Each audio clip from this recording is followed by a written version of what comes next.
नमस्कार दोस्तों, कैसे हो आप सब। आशा करती हूँ आप लोग ठीक होंगे। तो आज सुनाएंगी हम सब आप सभी को सुहाग गीत।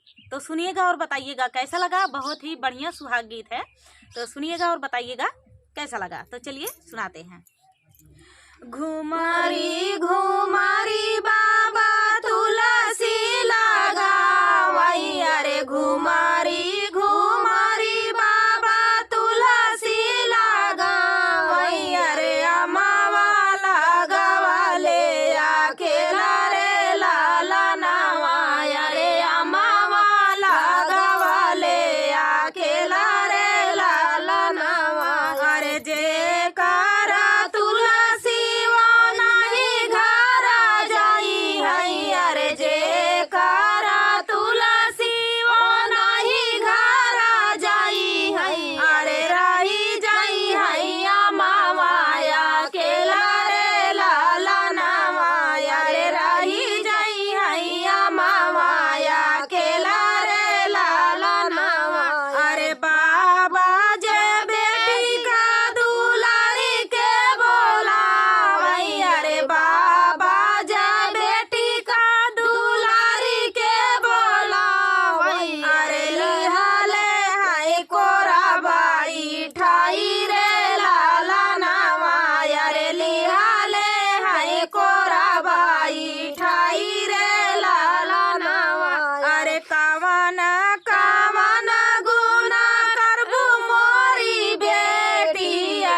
बिचारी रे लाला नावा, अरे बरतन जमा जबाई बिचारी रे लाला नावा, अरे अंगना बहारी बाबा चौका लगाऊ भाई, अरे अंगना बहारी बाबा चौका लगाऊ भाई, अरे हरि जी का सिझाई रसोई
प्यारा सा सुहाग गीत आप सभी को कैसा लगा कमेंट में बताना दोस्तों।